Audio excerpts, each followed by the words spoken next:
we do hit those roadblocks, we've got that expertise next door in most cases to be able to help that patient find that. And I think the trainers also begin to be more adept at understanding who needs that referral, who needs to go back and I don't know that you would get that in another gym where you didn't have that close, sharing lunch with those people every day. Oh, absolutely. I mean, I think, there may be another model for this somewhere in the country, but certainly not another model for this not in Wichita Midwest, or even the region that I'm aware of.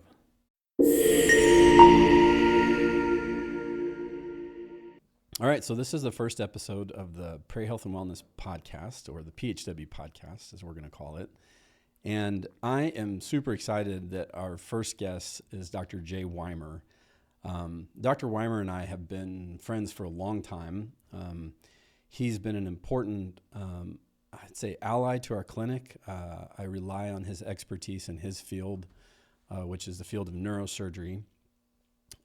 As a family doc, I'm often having to refer out to specialists, and I'm often getting feedback from my patients about their experience with that. And I can say that Dr. Weimar's feedback from my patients has been overwhelmingly positive over and over and over again.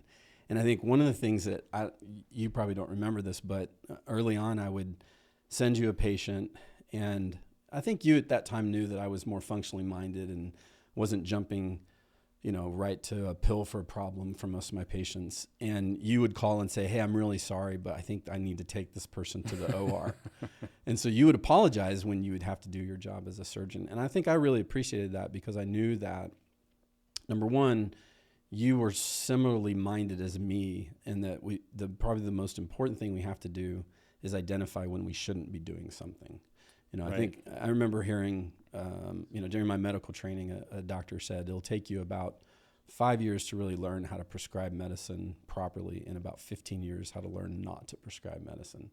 And that has really resonated with me. I feel like you've said some of the same things. So give us some background on your, what brought you to that style of medicine where you really are thinking more of the root cause of what's going on with the patient, or looking for alternatives to surgery. Talk a little bit about your medical training and what brought you to where you are today and how you practice medicine the way you do. So, it's interesting you mentioned that, because I had one of my mentors in residency used to always say during conferences and M&M and whatnot, when we were reviewing cases, just because we can operate doesn't mean we should operate. So, can we do this case? Well, yeah, we can do this case, but should we do this case in this particular patient? That's another question. So my wife often jokes that, if there were such thing as a functional neurosurgeon, that's what I would be. And of course, when you say functional neurosurgery or functional, neurosurgery to a neurosurgeon, they think like someone who's practicing deep brain stimulation or spinal cord stimulation or something, but she's talking about it in light of actual integrative or more naturopathic medicine. And so I probably really credit her with my journey into more functionally minded or naturopathic focused medicine during residency, actually. So I was, a classic Western trained allopathic, physician, went to an allopathic medical school and just believed what I was told. And until my eyes were opened and realized that, a lot of what we are taught in medical school and a lot of our training is really, falls short of taking care of the patient as a whole and doesn't get to the root cause of, why they may be presenting to you in clinic and whatnot. And so towards the end of my residency, she really became interested in functional medicine, and that sparked my interest, and I really began to ask those questions of, why is this patient coming to see me? What's their history? All these things that a lot of surgeons don't take into account, don't look at the medications they're on, don't look at their past medical history. And I think you might be the only neurosurgeon who checks people's vitamin D levels that I know about. That's true.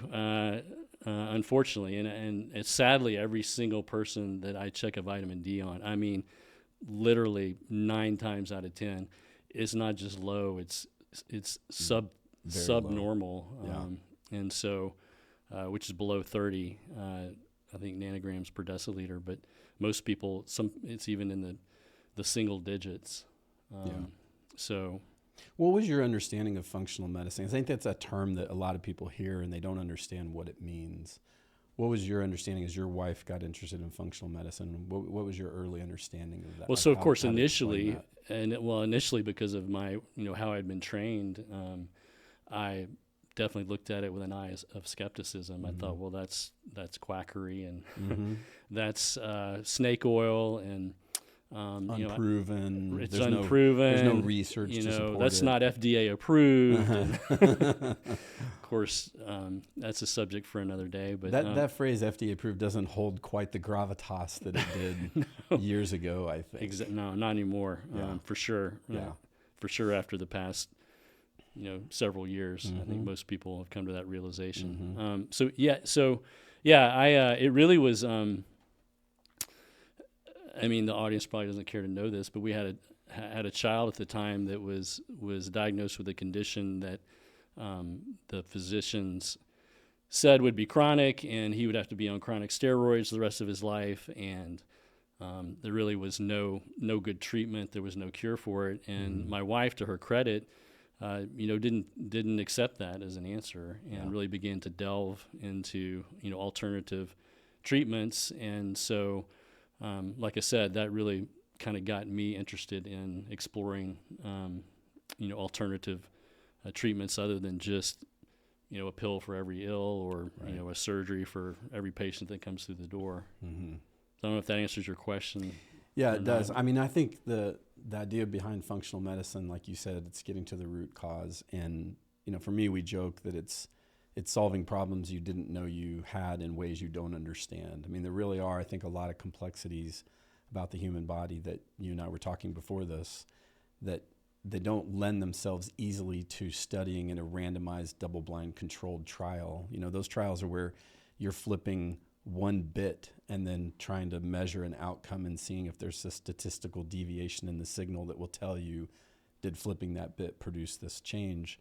When oftentimes we're coming into a patient's world and looking at their diet, looking at their sleep patterns, looking at their levels of stress and all those things, and it's almost impossible to then turn around and say, well, we're just going to do something in a very randomized and controlled way affect that. So for me, I think it was exciting learning about functional medicine was it really felt like it went back to our roots of when we were in med school. Those first 2 years in medical school when you're studying the basic science, what I feel like is you're studying the miracle of what the human body really is. I mean, going back to that verse in the Bible that we're wonderfully and fearfully made, that verse keeps coming back to me over and over again. Every time I learn something about the human body that I didn't know before, I think this is this amazing machine that we have. So I think I look at functional medicine as being something that really gives us a bigger toolbox when we're dealing with patient problems. Yeah, absolutely. And I think initially you go into med school, you're bright-eyed and bushy-tailed, and you think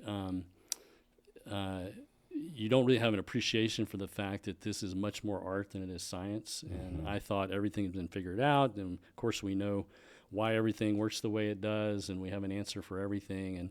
And then specifically as far as the brain and the nervous system goes, much like the gut, you start to realize that we really have no clue. Scratching the surface. I mean, absolutely. Even what I figured the most basic thing was established was that this whole serotonin hypothesis that emotions and depression and anxiety are all driven by serotonin was completely upended with a very large, meta-analysis saying there's really no data to support that serotonin is the reason we're depressed. And so, again, those pillars or what I would call foundations of science, they move, right? They change over time. Our understanding changes over time. Again, I think it was the same professor in med school said, 50% of what you learn here will be already out of date by the time you graduate. Right. And your challenge is to try to figure out which 50% of what you're learning is no longer relevant. Right. And I would say that really the rest of my career really has been that. is trying to figure out what part of medicine is not going to change for another 150 years, and what part of medicine are we going to think about differently even tomorrow. So I think research has its place and obviously has advanced our understanding, but I think there's a lot of mysteries out there that we have to really hone our art, right, and understand that art of practicing medicine sometimes comes down to trying something with an individual and being a more N of one which will bring up something we talk about later, but treating the patient as an individual rather than looking at them as a population. Absolutely. And I think to further answer your question, that's what really began to open my eyes in terms of a functional medicine approach to medicine or to treating my patients and the more I read and the more I learned, outside of reading, neurosurgical journals and what was specific to my profession. And that's another thing. I think physicians become very focused on, their area of medicine, unless, maybe you're a family physician or you're an internal medicine doctor. You become very, the old expression, if you have a hammer, everything is a nail. And so you don't think about or ask those questions of root cause and looking at the patient as an individual, just like you said. And I think thinking of, and that's one thing I really appreciate about functional medicine is it's more inclined to think of individuals as an N of one, meaning that they may not fit neatly into this population of 1,000 patients that this study showed, X, Y, or Z. Yeah. And everybody's genetics is different. Everybody's, epigenetics act in a different fashion. And then our genetics, and we may be getting off track here, but our genetics, I think, load the gun, and I didn't coin this phrase, but I love this phrase. Our genetics load the gun, but they don't pull the trigger. So environment, nutrition, your lifestyle, exercise, etc., all play a part in what's going on, I think, underneath the surface. Yeah, I would totally agree. And I think that's, one of the things we've really tried to do at PHW is we've started identifying what those large categories are in lifestyle. So you've seen our pillars, the 5 pillars we have. The 3 central pillars I usually talk about are going to be sleep being the central pillar, and then nutrition and movement. And then we also have a pillar of stress, because stress can be both a good thing and a bad thing. Right. And then we have the pillar of detoxification, which in our practice isn't really so much about helping people detoxify as it is about trying to identify where toxins exist and keeping them out of their life, first of all. So I think the pillar that we really want to talk about most today is that movement pillar. And that's where the more I came to understand your style of practice and your approach to surgical problems, I think could best be defined as diagnosing patients. You made a comment that everybody that gets to your table, when you turn them over, it's amazing how there's no posterior chain development. And your term for that was FAS, which is flat butt syndrome. And of course, I immediately looked in the mirror and I thought, I think I've got it. But I think, that was a key turning point in my mind to think that, okay, these patients that have chronic back pain, it's not always due to an injury. It oftentimes is due to the fact that they do not have the necessary neuromuscular development in that posterior chain. Can you talk a little bit about that? Like how does that pertain? In the past I was told, okay, if you have back pain, don't lift heavy things. And then you told me, no, if you have back pain, you need to learn how to lift heavy things. And so that's that seeming paradox. Right. That I think you do a much better job of explaining that. So talk to our patients about why posterior chain is so important, or neuromuscular development in general is so important when it comes to back pain. So, that's very true. This is another area of medicine where I think we don't really completely understand what leads to degenerative spinal disorders. I'm not saying we don't have any understanding, but I don't think we completely understand why some people develop terrible degenerative spine disease and others don't. And it's not just age related. It's not, smoking plays a factor, but it's not the only factor. And there's a lot of people that believe that at least acquired scoliosis or degenerative adult scoliosis is actually a result of a muscle imbalance, not really a problem with the spine. And so, a lot of people end up in my clinic complaining of back pain. And a lot of people have degenerative disc disease, but many studies have shown that, if you study a population of people and you do random imaging on those people, some who are complaining of back pain and some who aren't, you'll see about half the people who don't complain of back pain don't have any finding or have horrible findings on their MRI, but aren't, in pain. And so I think so you're saying you, in the imaging, you would say, you would look at their image and think, like, let's say you were looking at that image before you walked in the room, you would walk and be like, oh man, this person's probably in terrible pain. And then you walk in and that person goes, I don't have any back pain. Oh, it happens all the time. I mean, I'll, we kind of have a joke in neurosurgery that, show me the MRI and I'll tell you what the patient's complaint of, or what the patient's complaint is before you even walk into the room. And so, I'll usually look at the imaging before I go in, just so I have an idea of what's going on. So in my mind, I can start formulating my discussion with the patient. And you're right, it happens all the time. I'll look at an MRI and be planning my surgical talk, to the patient, the risk and the benefits. And you go in, start talking to them, and they're really not hurting, or they're not hurting, and their complaint doesn't fit with their imaging.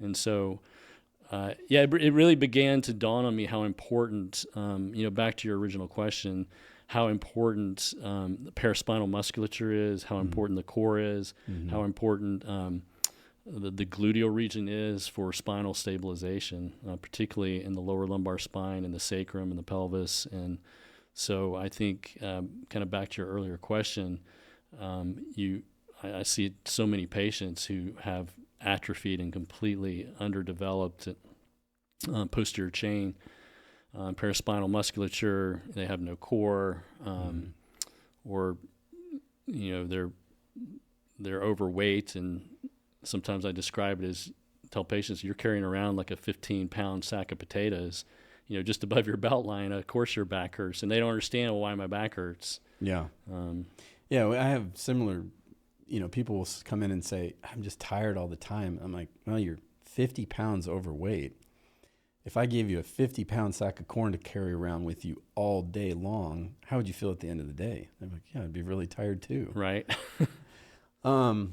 So how do you approach in your own life? I know for you, training, and I don't even want to call it weightlifting, because I think what you do it goes beyond just lifting weights. I mean, you have more than anybody. I think when you dive into something, you go so deep on that topic that you end up finding things that I've never heard of. And part of that, I think, happens with your training, right? Your desire to improve your own musculature, hopefully probably to avoid a lot of what you're seeing in your OR, has led you to a different way of training. So talk to me about your experience where you identified that in your own life, and how did you correct that?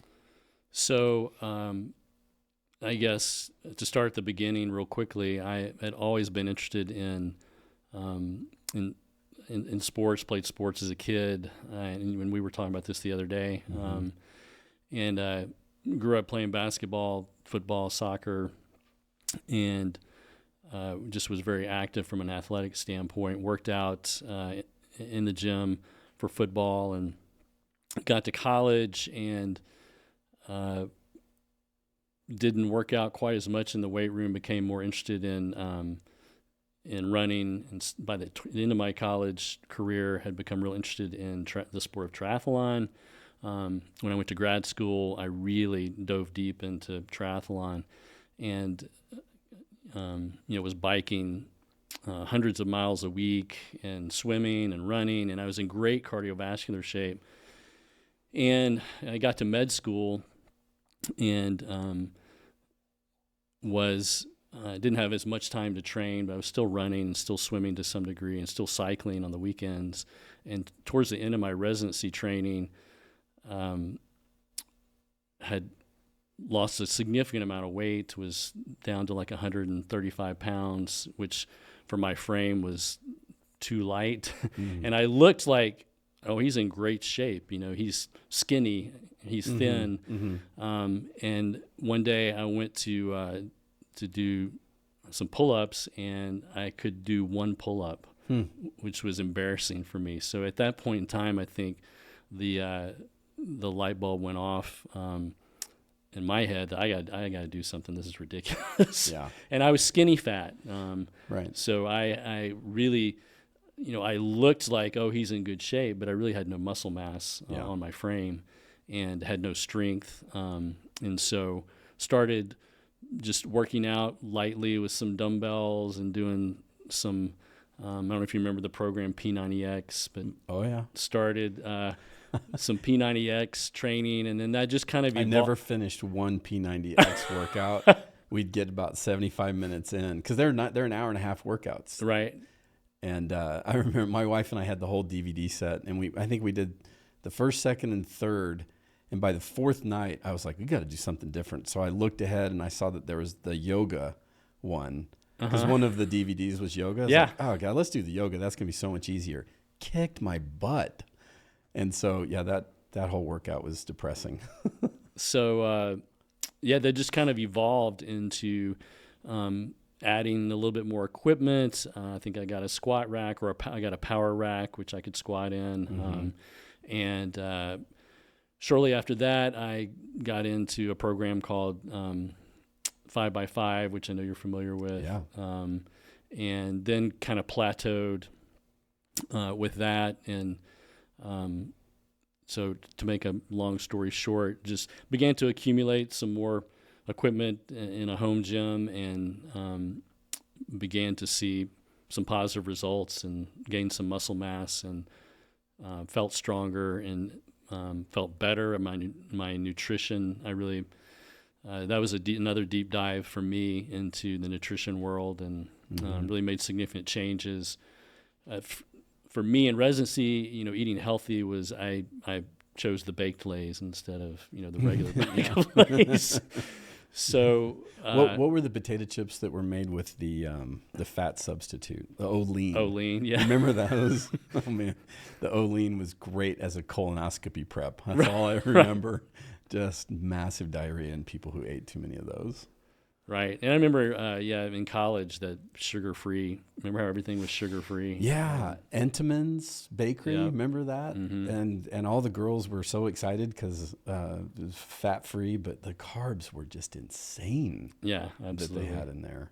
So anyway, that's how my, that's a kind of short version of my journey, and how I really got to where today I'm more vested in believer in strength training for everyone, no matter what your age is. And I think, we hear a lot, you're hearing more and more, I think, at least in the functional medicine, naturopathic medicine world, about how important muscle is. And I don't know if you're familiar with Gabrielle Lyons, right? I love her work. I don't know if she coined this phrase or not. I'll borrow it from her. I don't know where it came from, but she says muscle is the organ of longevity.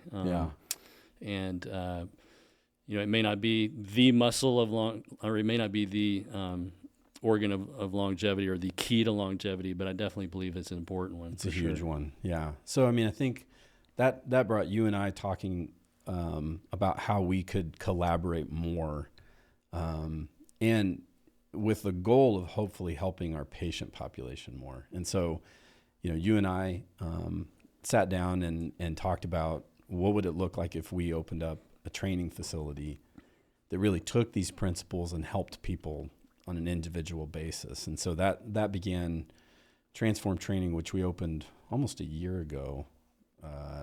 And, we're now to the point there where we have 2 trainers and a third one on their way. Talk a little bit about where you see what we're trying to do in transform training, how that differs from, a typical YMCA where someone's, because patients will ask like, okay, I know I need to work out, I need to lift weights, but what does that look like? Right.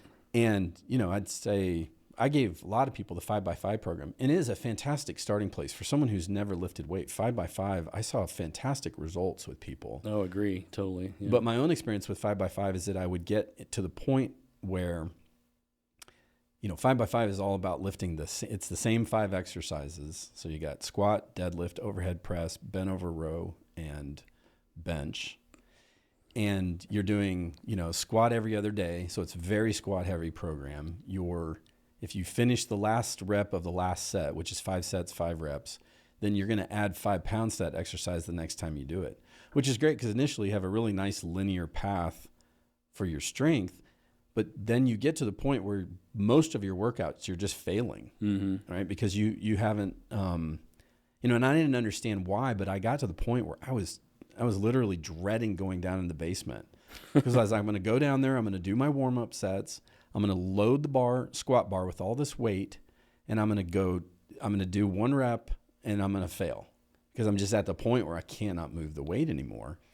And it got to be the point where it was just psychologically really tough. And in the program, it says, you're going to fail 3 times in a row, and then you deload, and then you try to move past that, which often you can, but those deloads and progressing became more and more difficult. And I think that's when I kind of realized that strength in that program is really focused on one thing: how much weight can you lift? And so talk about how the training that we're trying to do with Transform, how it differs from that 5x5 type program. So, being familiar with that program, I can identify with everything you just talked about, and felt like I had reached a ceiling, and wasn't, I'll get to this in a second, but the nutrition wasn't married with the workout, and not everything has to be. So I've learned not everything has to be taken to failure for you to grow and to see results. Yeah. Yes, there's a time where taking things to failure is important, depending upon what phase workout you may be in. But I think, you walk into the Y, and I'm not saying that there's not good trainers at the Y, and this is not a knock on the Y at all. In fact, in Wichita, I think we have a great YMCA network. But it could be any gym. Just plug in whatever gym you want in general, and you walk in and someone's in a shirt that says trainer, or is wearing a T-shirt that says trainer, and you really don't know anything about their background. Do they really know what they're talking about? Do they not? Did they just put that T-shirt on yesterday and begin training people? And I feel like a lot of times that's the case, and that's one reason I think people in general get frustrated with programs like that, or go into a facility like that where they may spin their wheels for a period of time and then not really see the results they want. Because correct me if I'm wrong, the typical certification path for a trainer at the YMCA may be a weekend or 2 weekend course. Correct. To where they then get to wear the trainer. And or even a day. I mean, some of them are even a day. 1 day. Yeah. Mm-hmm. So, I mean, and I think we see this in our own field, right? I mean, there are physicians who, when they leave med school, they become lifelong learners. And so certainly someone could build off of that weekend training and go on and consume material and read studies and to build the practice themselves. And it's kind of like physicians, we always joke, what do you call the person in med school who finishes last? MD. You call them doctor. So I think how is the training different for the trainers at Transform? What's different about their training? So to back up, in my personal journey, when I kind of felt like I had exhausted 5x5, I wasn't sure. I was trying to do workouts on my own after that, and trying to do my own nutrition, and I'm as much as I have read on the subject and tried to I tried to educate myself. I'm still not a personal trainer myself. I'm not a nutrition expert by any means, and so I kind of went looking for, I was like, it's time for me to get a trainer and take it to the next level, and started looking for somebody out there, and came across a guy by the name of Kasim Hansen, who at the time was at a gym in Tampa, Florida called MI40, but has since launched kind of his own, not gym, but his own training program and philosophy, which interestingly enough is called N1. I love it. Yeah. And of course the N1 for him stands for just what we were talking about, that everyone's an individual, and we have to look at everyone as an N of one. And for people that your audience probably knows this, but for people in your audience that may not know, the N typically refers to how many people were in the study. So, we looked at the study of 1,000 people, so there was an N of 1,000. Well, this is all about looking at a study of one, or a study of an individual. And so that, the more I learned about his philosophy and his mindset, and he, by the way, is a proselyte of Poliquin, and I think, I could be wrong. Kasim is probably not listening to this podcast and never will listen to this podcast, so I can probably say whatever I want to. But I think he went as far as you could possibly go in all the certifications with Poliquin. And Charles Poliquin, for people who don't know, because I don't know if his name is really known well, how would you describe Charles? He was a real, I'd say, visionary, if not, he's a giant in the world of physical fitness. And when I say bodybuilding, I don't mean, necessarily like he only applies to people like Arnold Schwarzenegger or Christopher Bumstead. I don't know if your audience knows who C-Bum is or not, but you don't have to. Poliquin wasn't working with people who were stepping on stage and competing in bodybuilding shows, but he I think really was one of the first to really understand the importance of anatomy and how it applies to growing muscle, how it applies to particular exercises, and how when you apply force to a muscle in a certain direction, exactly what is that muscle doing, and then also the importance of nutrition and the importance of supplementation with that as well.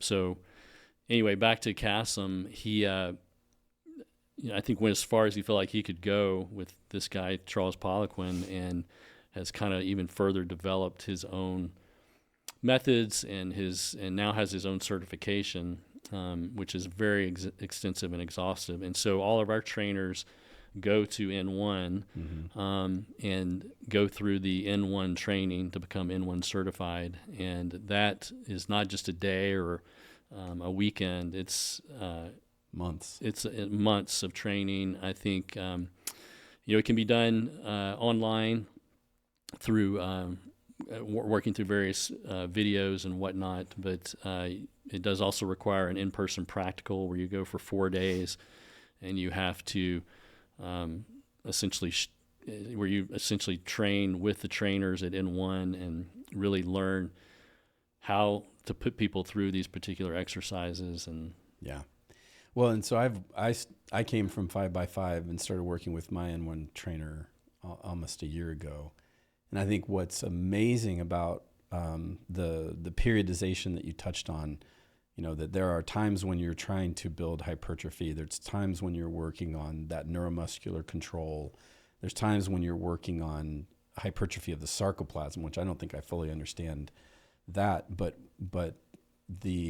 my training days look so different from when I was doing 5x5. Like 5x5, you have 3 things you can do. You can change the weight, the number of the reps, or the number of sets. With an N1 trainer, you're changing the rep in reserve. So, I know you know this, but I don't lift to get a goal at a certain pound. I'm lifting to produce a certain effect. I want to be able to fail. I want to get to my 3rd set, and I have only 1 rep in reserve. Right.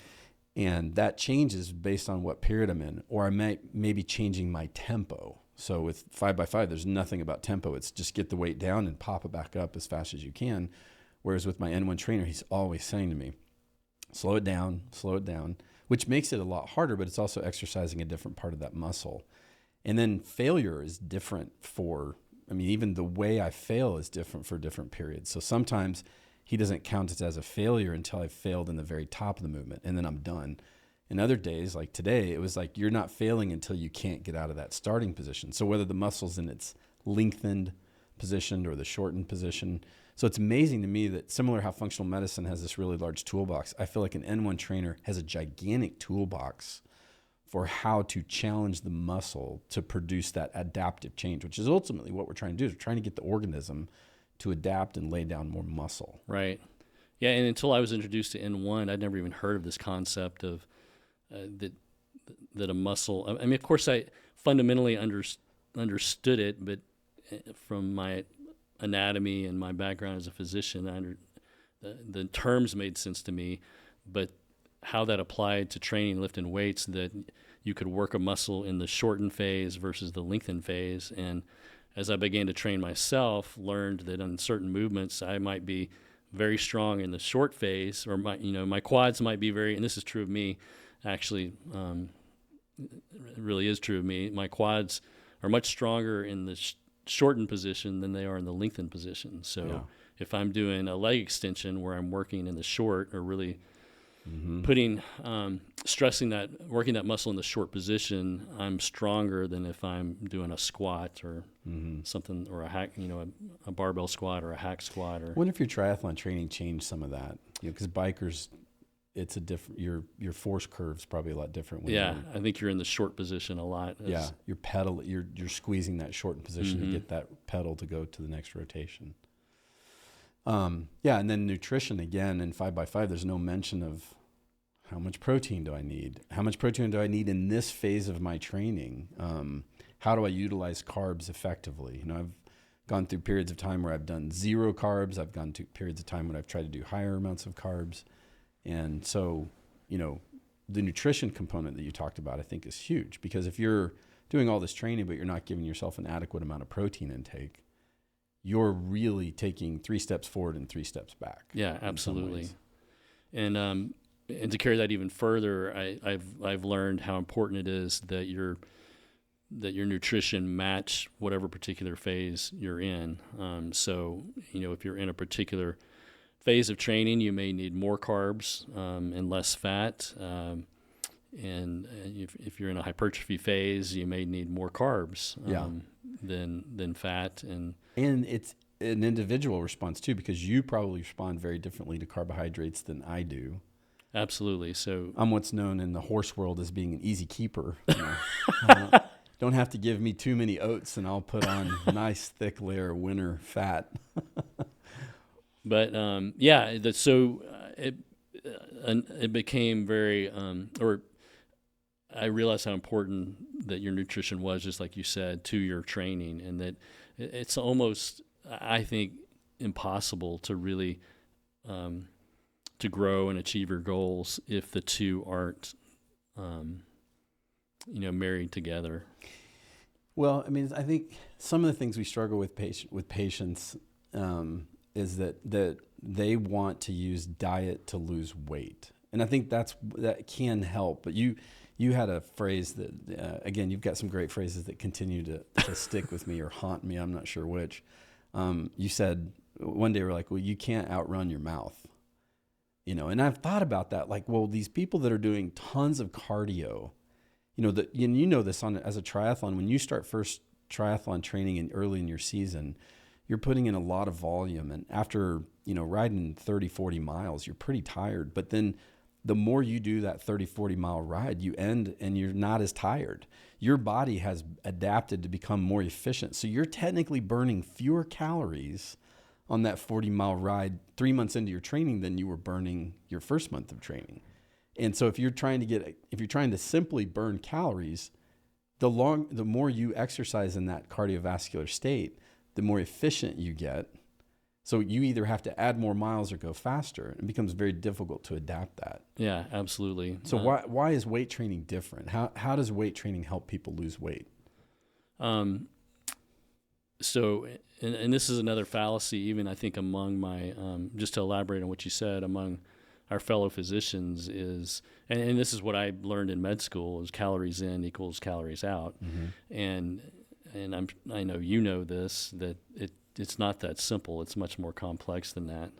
Well, hormones play a huge role in how those calories are utilized. The quality of calorie, I think, matters a lot. And I hear from my patients all the time, well, I'm really not eating that much. And early in my career, before I've gotten to where I am today, I thought, well, that can't be true, because calories in equal calories out. And you're not telling me the truth. And now I realize they probably are telling me the truth. They really aren't eating much. In fact, they're probably under eating, but yet they continue to gain weight, because I think what's happening is their body is transforming into, less muscle and more fat. And so, and probably that's a good point to put that finer point on patients and clients, to where they say, I want to lose weight. We need to specify, are you trying to lose bone mass, muscle mass, or fat mass? And obviously most of our patients will say, well, I want to lose fat. Right.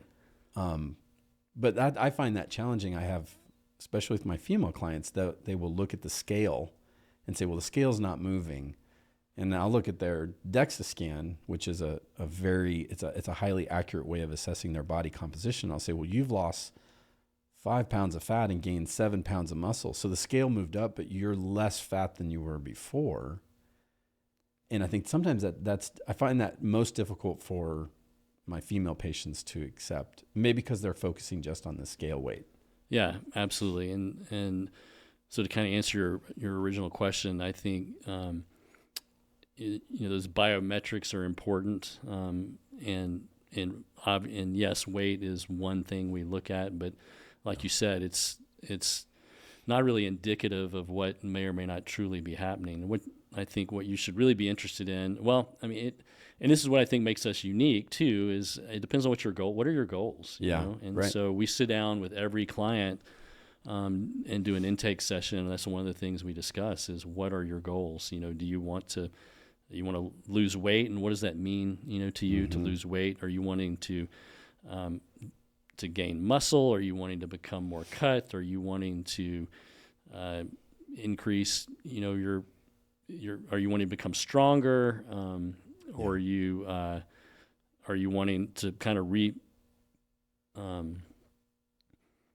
you're trying to change your look in the mirror, and we talk about body recomp, which I think is really more important than what your weight is on the scale, like you were just saying. And so that's why I think building muscle, number one, I just think it's important to be strong, and I do think that having extra muscle mass is maybe not necessarily going to increase longevity, but at least increase your quality of life. Touch a little bit on, I think, so the Gabrielle Lyons talks a lot about this, is that she feels that what we really have is an epidemic of sarcopenia. And I think that term sarcopenia, even some physicians may not be familiar with that, because I'm not even sure if it's an official ICD-10 code that we can diagnose somebody with. It's certainly not something that we're measuring. We may be measuring, you could be measuring someone's weight. Their weight could not change, and they could be sarcopenic and getting worse over time with that scale weight staying the same. Yeah, and so for the benefit of your audience, what that means is you're not over fat, you're under muscled. And so we know, muscle actually takes more fuel to grow muscle, and so to maintain it, Yeah. And so kind of this thinking about it very simply, muscle burns more calories than fat does, and so really, if you want to, your goal shouldn't be to lose weight, but really should be, I think, to gain muscle. Yeah. We see that. I hear this a lot from my own patients. They'll say, I have not changed what I've eaten. And I believe them. They'll say, I haven't changed anything I've eaten for 15, 20 years. They're very habitual in their eating habits. And yet they say, but yet I'm getting bigger. Mm-hmm. And, I think that's, for me, the realization was that, I would always look at, okay, well, it's got to be what you're eating, or it's got to be your hormones. So we'd measure their thyroid. Oh, thyroid looks okay. I mean, it might be a little bit better, but it's not terrible. You'd measure their sex hormones. Well, they've gone down a little bit, but they're not super deficient. So I think for me, it was a big aha moment to see that it's the muscle mass, that if they are eating the same thing they've been eating, but they're losing in that muscle mass, like you were saying, it takes calories to maintain. What they're losing is metabolism. Mm-hmm. Their resting metabolic rate is going down. So while their calorie input for the day might be the same as it's always been, now that they have an engine that's not burning as hot, they're actually now in a calorie excess in some way. And where's the body going to store that? Well, one thing our bodies are amazing at doing is storing fat. I mean, fat as a tissue is pretty awesome. I mean, the fact that once you store it there, it costs 0 calories to keep it. And it really, for us, is a survival advantage, which we don't need much nowadays. I mean, we've got grocery stores in every gas station practically. So how... But yet I think the brain still, back to your earlier point about stress, sometimes being a good thing, sometimes being a bad thing. I think we live in an environment now in a world where the vast majority of us live in a constant flight state, and so our bodies are so stressed out. We live in a stressful environment, and so of course it's going to store fat. Yeah, I often say, like, the inside of our body, it's all it sees is this blinking red trouble light. And so the internal adaptation is, okay, well, let's pump up cortisol. Cortisol is a catabolic hormone. It's going to break muscle down. It's going to pump up the ability to store fat. So again, I think that's, again, we focus on sleep, and, my trainer actually has me tracking, like, how many hours of sleep are you getting? And because that's important, right? If I'm only getting 6 hours of sleep, that's a stress signal to my body that's not going to help me in adaptation, or certainly not help me towards that goal of increasing my muscle mass over time. Right, and I was going to make this point a second ago. I think, to my knowledge, and correct me if I'm wrong, I think we're probably just starting to see some studies that relate muscle mass or sarcopenia to clinical outcomes in patients, right? I mean, I don't know. Are there a lot of studies that exist that have looked at health and longevity or quality of life? And I'd say, I think this is where I think there's the biggest deficit is in the realm of nutrition science, and we've, highlighted by studies that get shared online, like this latest one saying that Oreos were more effective than a statin at lowering cholesterol. Well, that's the headline. But then when you dive down and you figure out what happened in the study, it was studying something completely different. And so I think we're in a phase where nutrition study, first of all, the body of nutrition study out there is just not high quality, in my opinion. And I think we even have less studies on muscle mass. The one study that I was really excited about, it wasn't directly related to muscle, but it was related to strength training, was in postmenopausal women with osteoporosis. We've got a lot of drugs that we can give for that. And some of those drugs, I don't know if you know this, but some of these drugs that you give for increasing bone density, they have a half-life of 10 years. So think about it. It takes, 5 half-lives to get something out of your body? So a single dose of this drug is sitting around in your body for 50 years. Right. And what's interesting is when these drugs first came out, they did make denser bones, but the fracture rates didn't change. And in fact, we started to see these really strange spiral fractures, which we hadn't seen before. So, this study went back and said, okay, well, how do we build bone? Well, we build bone by stressing it. And then there's these cells that line up along those lines of stress and build the bone in a more functional way. So they took these women who were postmenopausal, all had osteoporosis, which is when the bone is brittle enough that you're at risk for a fracture. And they put them into it's similar to a 5x5 program. I think they just did 3 exercises. It was overhead press, deadlift, and squat. And I saw videos of the researchers and they were in their subjects. And even their form just looked terrible. Like you're watching it, you're going, oh my gosh, that's a terrible squat, a terrible deadlift. But even with terrible form and what I would consider is not great proper training, their increase in their bone density was better than if they had been put on a drug to increase that.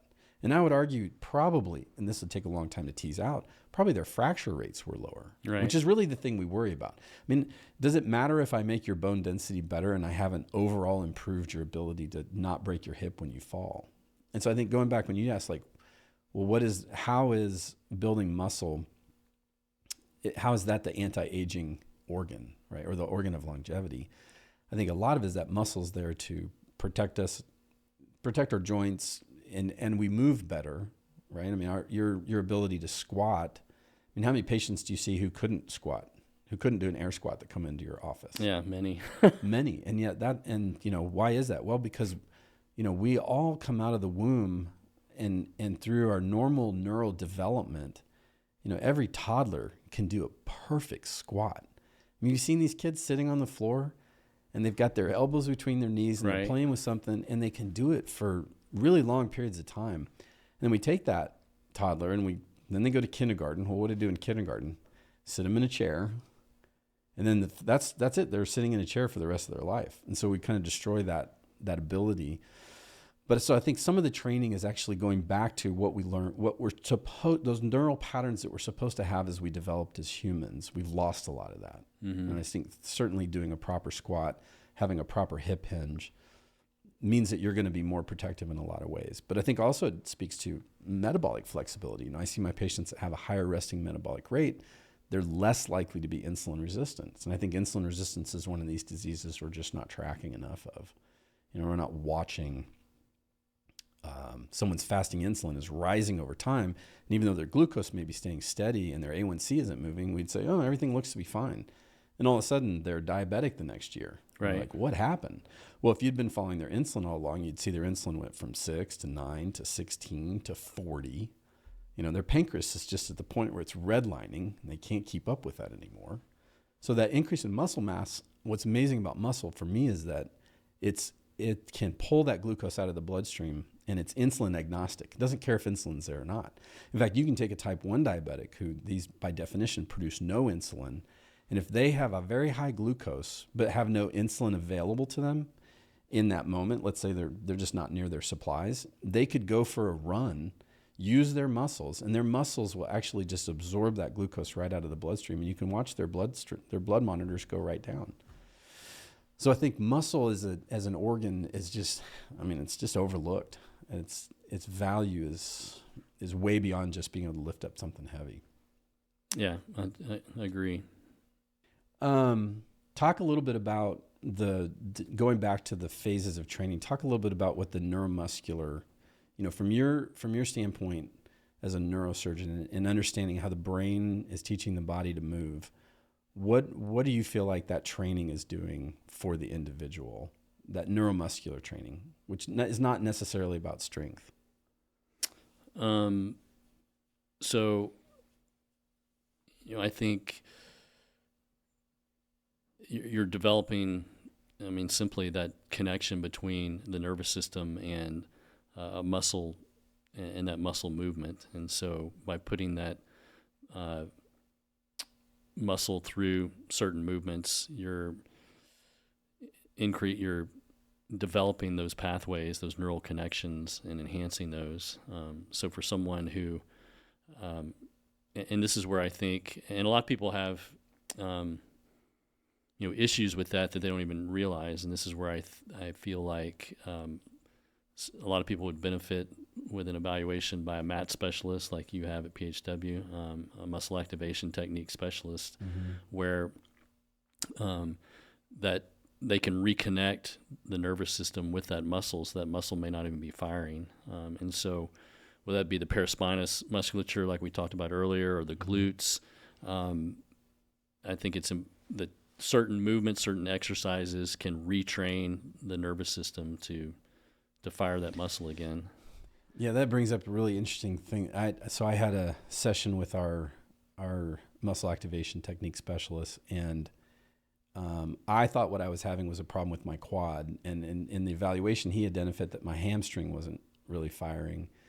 And so, and you've had muscle activation techniques before, that it's a somewhat painful process to go through, but it's a brief pain. And it's really, I think, stimulating that muscle and its attachment and its insertion and sort of waking that muscle up. But when he was doing that to me, I felt a pain that I hadn't remembered. But when I was 16, I was on my bike and I was hit by a truck from behind. So I don't remember ever seeing this truck. I just woke up in the ER, and I had this terrible road rash, which is where you've got road tar and grit all stuck in your skin. I had a nurse who was scrubbing with this terry cloth towel that all I remember was the towel was just blood red. So it was a very traumatic thing for both me and probably very traumatic for my parents. But from that injury, I recovered fine, but I had this small hematoma in the muscle that was causing pain for years. I mean, anytime I'd sit down on a bench, I'd have to adjust to not get pressure on that hematoma. And then I just had forgotten about it. And it wasn't until he was pressing on that muscle that I was like, that is exactly the pain I remember having when I was 16 years old. And he said, your body has protected you from using that muscle for so long, it just turned that function off. And so I think, again, amazing what our bodies do to protect us. But it was the very next day that I went into the gym to do squats, and I felt that muscle contracting in a way I'd never felt it contract before. It was really pretty amazing. So again, I think that's building that neuromuscular connection that you're talking about. Right. Yeah, it's fascinating. I mean, again, I think there's so many things in medicine and in science that I think we totally understand. And then when we peel back a layer, we realize, oh my gosh, this is a deep topic. And I feel like we could talk about this for a long time.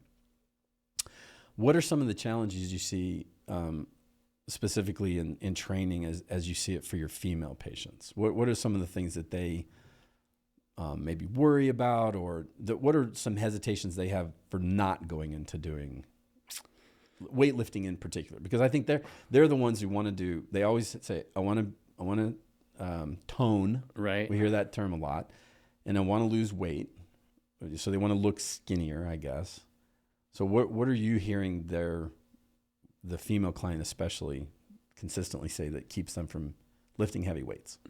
Well, of course, the number one hesitation or complaint or fear among our female clients is that, well, I don't want to work out because I don't want to look big, or I don't want to look huge, or I don't want to look jacked, or I'm going to look like a man if I work out with weights. And they're worried about being too bulky. Right. And so I would love that problem. Yeah, me too. I'd love to have that issue. Yeah. And of course, we know that's not the case. The other thing is, I think, this notion that you're not eating enough and you need to eat more. So for someone, and I'm not necessarily picking on the females, but since you asked the question, I think it tends to affect the psyche of females probably more than males, that who are thinking, I got to do more cardio and I got to eat less to lose weight and to look the way I want to. And a lot of times the reality is, no, you're not eating enough actually, and you need to eat more. And a lot of times if you're not eating, we talk a lot about being in a surplus or being in a deficit, and if you're talking about not so much function, but you got a look you want to achieve.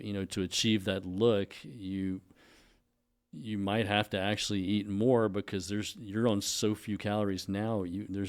We can't put you in a deficit. It's like your body's already in a survival mode, right? Hanging on to that fat storage probably as much as possible. Exactly. Yeah, like we talked about, it's in a stress induced state, and it's kind of in that fight or flight mode, and so that'd be the second thing, I think. So just be clear, you've never seen a female who went in and started lifting weights accidentally just puff up? I haven't seen that. If someone has seen it, I just want to make sure that we haven't seen any outliers yet. No, I would agree. I do hear that a lot from my female patients, and I tell them, if that happens, it's easy to fix, but I've never seen it happen. And what I have seen is females, before and after transformation pictures, body recomp, pictures who weighed one particular weight on the scale at the beginning of the transformation and either weighed the same or more at the end of the transformation, yet looked better and actually liked their look better. So, yeah. Well, and I think that's another thing in Transform training, the ability to get that body composition scan on everybody, and being able to sit down with our patients and our clients and show them, that that gaining of 5 pounds of muscle and losing 5 pounds of fat, fat's going to take up about 3 times the amount of space that muscle will. So muscle being denser, their body does shrink even while that scale weight goes up. And I know psychologically for women, that's probably the hardest thing to do, is step on the scale and not see the scale moving. And so I find that DEXA scan to be an indispensable tool. And it's not, I don't want to say that it's always perfectly accurate, because you and I have talked about, there's probably margins of error in measuring that. But I think it is a fundamental important tool for being able to show that client that you've truly recomposed this body that you have. Right, absolutely. And I think to dovetail on that, to further kind of expound upon what we believe makes Transform different is, so you're not only working with trainers who, I don't think there's anyone else in town who has the training that our trainers have. Of course, you may say I'm biased, but I think if you look at the exhaustive amount of training and work they have to go to become N1 certified, I don't think you'll find that anywhere else in town. You're working with an individual trainer. We don't really, if you're looking for group classes for weight training, I'm speaking about. I know you guys offer some group classes for other things at Prairie Health and Wellness, but if you're looking for a group, workout session, you're not going to find it at Transform. You're working, so kind of like your CrossFit box gym, where you walk in and on the chalkboard it's like, here's the workout for today, and you're doing that workout with 8 or 9 people. Yeah, absolutely. Yeah, and a lot of gyms have gone to that because, just speaking honestly, it's more economical for them. It's more financially profitable. Yeah. But we feel like that's not really our goal. Our goal is to see true transformation, in our patients, and for them to achieve their goals and to achieve optimal, fitness and an optimal look. And also, I think what makes Transform unique is that we are working very closely, at least for the Prairie Health and Wellness members, with providers at Prairie Health and Wellness who are tracking, labs and hormones. And you mentioned earlier, especially with females, I think, with males it's a little bit different. I think you and I have joked about males are more like a 57 Chevy, where you just add gas and oil. You just put a little testosterone in the tank and they're good. They're good, yeah. And women are more like a $200,000, $300,000 Ferrari. They require a little more nuanced tweaking. Yeah. And so that's another thing I think that makes us unique, again, at least for the Prairie Health and Wellness members who are working out at Transform, is that there's a lot of crosstalk between your trainer, your provider, and we've hit a roadblock. Okay, let's look at some labs. Let me talk to your provider.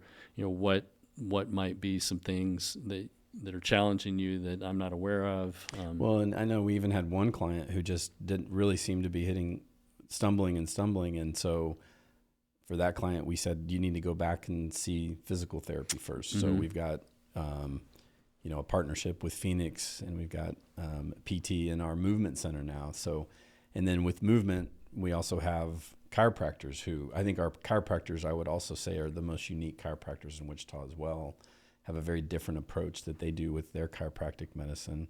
And of course, you got muscle activation. So there's a really amazing suite that dovetails with what we're trying to do with training, that when we do hit those roadblocks, we've got that expertise next door in most cases to be able to help that patient find that. And I think the trainers also begin to be more adept at understanding who needs that referral, who needs to go back and I don't know that you would get that in another gym where you didn't have that close, sharing lunch with those people every day. Oh, absolutely. I mean, I think, there may be another model for this somewhere in the country, but certainly not another model for this in Wichita Midwest, or even the region that I'm aware of.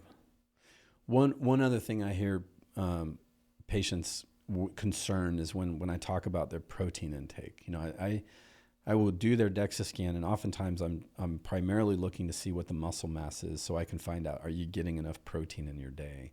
Because I think just like you're seeing a lot of vitamin D deficiency, I think we're seeing a lot of protein deficiency. And there's this misconception that, well, the USDA sets protein, I believe it's 1 gram of protein per kilogram of lean body mass, which I think is about 50% of what you need to be optimal. So this idea of, you know, in functional medicine, we talk about, well, a normal lab result isn't always an optimal lab result. Right. Like vitamin D, the normal is 30 to 100. And you're measuring people who are, you know, they may be 30.1, and a typical doctor would go, well, that's normal. But we know, well, 60 to 80 is where optimal function is, you know, so try to push people out. So where do you see protein? How's your opinion about protein changed over time? Those patients who say, I think I might be getting too much protein, you know, similar to getting too bulky. What do you say to people who say that? Yeah, so for whatever reason in the mainstream media lately, there is just this huge attack. Like a narrative almost. Yeah, it's a nasty narrative against protein. I don't know. I'm sure there's some ulterior motive behind it, but well, we've had the war on fat, we've had the war on sugar, or on salt, and we're now having the war on protein. We're not having the war on probably what we need to be having on, which is the highly refined carbohydrates and massive amount of sugar that people are eating. Right, absolutely. And so protein's become vilified now in the mainstream media, and I do think it's important, you know, that you're eating a high quality protein. And I realize, you know, maybe not everyone can eat, you know, grass-fed beef, but we're not talking about protein like in a McDonald's hamburger. We're talking about a high quality protein. And I think red meat has always been vilified. It seems like ever since even I was in med school. Yeah. And we know that. But people will come in and confess to me. They'll say, well, I've been eating a lot of red meat lately. And I'm like, great. Right. Where's your meat come from? Because I think, you know, we've often said, well, you are what you eat. I've changed that a little bit to say you are what your food ate. You know, well, what was that cow eating that you ate? And so going back to grass-fed, you know, I think you were the one that kind of told me that, hey, I found out grass-fed doesn't always mean grass-fed all the way. Right. Right. All of a sudden you start diving into this and you find out, well, technically every cow in the United States is grass-fed at some point. And the way the labeling laws work, it's like you can stamp it grass-fed and people don't know any better. Right. But yeah, so red meat's not going to kill us. No, okay, absolutely not. In fact, everyone should probably be eating more red meat. So, you know, I realized that I was under eating protein when I, you know, began to become more serious about my weight training and working out, and I know all my patients are under eating protein, and so yeah, I hear it from men and women, but particularly the women. I can't eat that much protein, but I think you can. I do think there's some trainability. I think the gut has trainability in terms of learning to eat more and learning to eat more protein. And I think you just have to be maybe more cognizant of and schedule it and be mindful of, you know, making sure you're getting protein at every meal.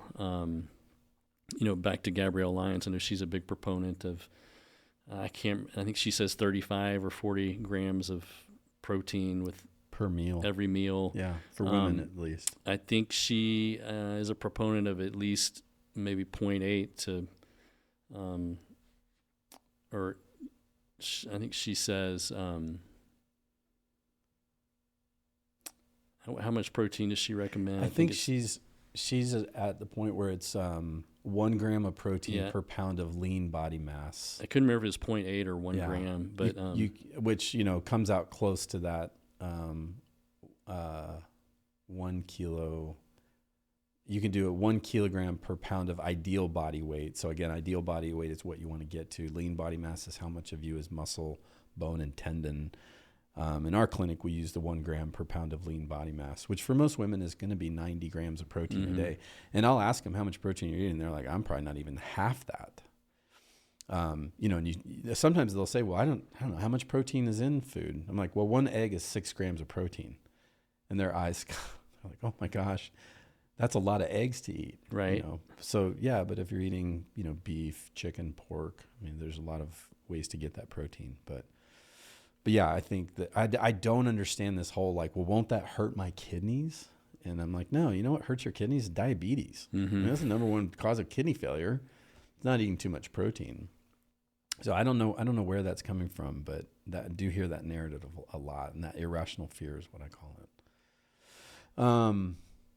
So any other common misconceptions that you feel like need to be addressed with training in general? I know we've kind of talked about how we feel, the mix of cardio and weight training. Would you, if you had to weight those two, and let's be more specific, if we had to say, well, for a person who's in their late 40s or 50s or above that are not trying to, be a triathlete, they're not trying to, run an ultra marathon, what would you say is the proper balance for them in scheduling their week? How much time should be spent in muscle training versus how much time should be spent in cardio? Or is cardio even necessary? I mean, if you're training, I know in certain periodizations at Transform, I feel like I'm getting plenty of cardio just lifting weights. Right. And I feel the same way about my workouts, where a lot of my, depending upon what period of training I'm in, just like you referenced, my workout may be very, cardiogenic in nature. I may be getting quite a bit of cardio just with my workout itself. And a lot of that can depend on, how much rest you're taking in between sets and your tempo, like you mentioned earlier. So, and then I think it depends on your goals. Do you need cardio? Well, I think what are your goals and what phase are you in right now? And if you're in a hypertrophy phase and you're trying to build muscle, maybe you don't need as much cardio. If you're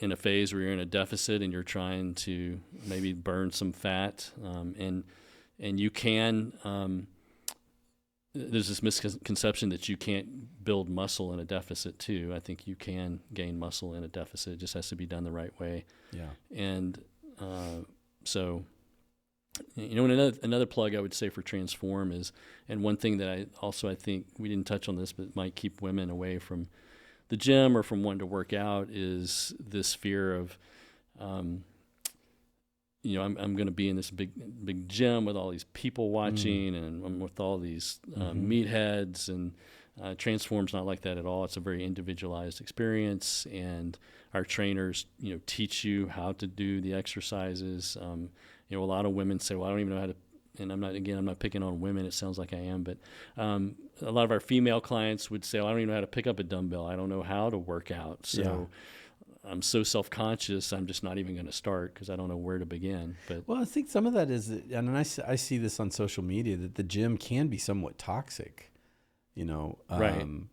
People, if there's an etiquette in a large gym, like, don't use the squat rack for anything other than squats. Well, if you've never worked out in a gym and understood that, you might walk into the squat rack and sit, because there's a mirror there, and you might be doing workout with the dumbbells. Well, man, if you do that at Gold's Gym, you're going to find a medicine ball being thrown your way.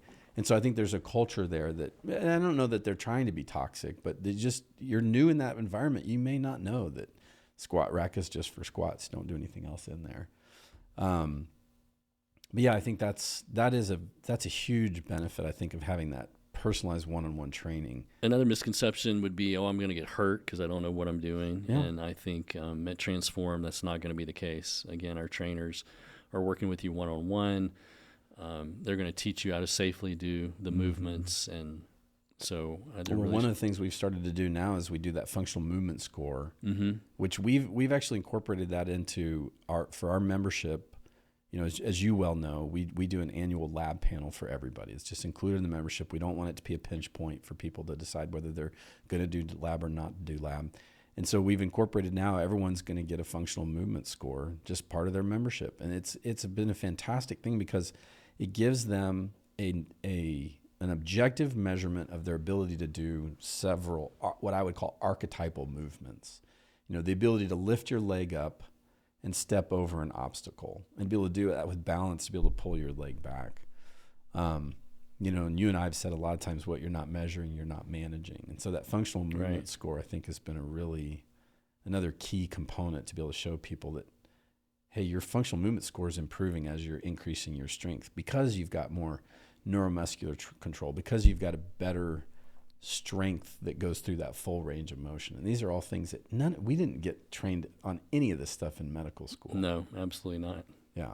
Where do you see this partnership between Prairie Health and Wellness and Transform Training? What excites you about it going forward?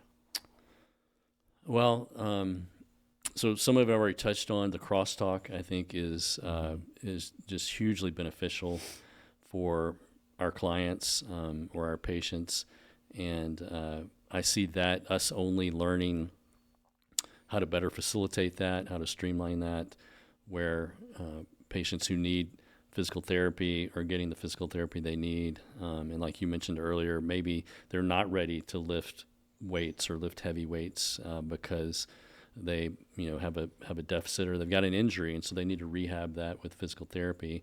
Not that you can't rehab an injury and still work out with weights too. I'm not suggesting that, but and then working with Ian, the muscle activation technique guru, I think identifying areas where muscles aren't firing, I think that's only going to continue to. I think we're only going to continue to get better at communicating with one another and enhance the experience for our clients or our patients. I would love to see us grow. We're in a great space now. It's very unique, but I'd love to see us grow bigger and to be able to handle more clients. Mm-hmm. Yeah. I think that's the thing that I'm excited about, is that it's hard for me to find a patient in our clinic that wouldn't benefit from personalized training. Like, I think it really is one of those things that's just fundamental for people to learn how to do those movements and make that exercise just a daily part of their lives, to kind of protect them. So one of the things that we're working on at Transform that I think is also really exciting is this app we've got coming. Because I think, again, some of the training that you do with the trainer, you're doing one-on-one, but you need to go home or to your home gym maybe and do some sessions yourself. So, that app, what I love about it is that there's the details of how to do the exercise properly. Like, we're going to have a video for every single move. And even for me, I mean, having done this for a year, I still have to go back to the training library and look and go, okay, am I doing the right angle of this movement? Am I working out? Is the muscle shortened properly before I load it? And so it's going to be really exciting to be able to move from where we are now with the spreadsheet that we're sharing in a Google Drive to be able to have that app. So I think that's something that I'm personally looking forward to. Yes, we're very excited about the app. And I think it'll allow almost like a one-stop for our clients, where they can book sessions in the app, they can see their workout in the app, they can communicate with their trainer in their app, they can see their nutrition plan for the week, and see what their macros, how much protein, fat, and carbs they're supposed to be eating this particular day or this particular week or what have you. And I think hopefully booking through the app sessions, and back to, you're right, we'd like to see clients not just working out when they come in for a training session, but that they are taking that with them and working out at home or maybe in whatever gym they may belong to. And I'd love to see us grow to the point where we did have space, so that clients, we're still able to provide a unique and individualized and kind of boutique experience for our clients, but yet have space where you could come and work out on your own during the week. I think that'd be great. Because one thing we haven't talked about, and maybe you were headed there, I don't know, but is I feel like another thing that makes us unique is our equipment. I think we have world-class, very specialized and unique equipment that some of which you won't find anywhere else in town, if even in Kansas. Well, I know it certainly took a long time to get it. True. When I heard our dumbbells were coming from the UK, I thought, why in the world would we wait for dumbbells from the UK? And then the first time you pick them up, you go, oh, yeah, this is why we got dumbbells from the UK. They're amazing. And one thing that's unique about a lot of our equipment is, we were talking about working a muscle in the short, middle, or the lengthened position. And for your audience, a lot of our equipment comes from a company called Prime, which is in Pennsylvania, and they have a very unique set of equipment that in a very broad range of pieces that allow you to work just about anything you could possibly imagine. But most of their equipment is set up to work particular muscle groups in the shortened, the mid-range, or the lengthened position.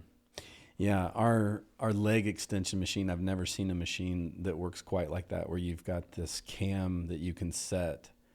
And it's amazing, a weight that feels fairly simple to do. You change the cam position, so now you're working the beginning range of that muscle, completely changes the dynamics of that lift. Right. It's fascinating to sit down and play with that and feel the difference that creates in your training response.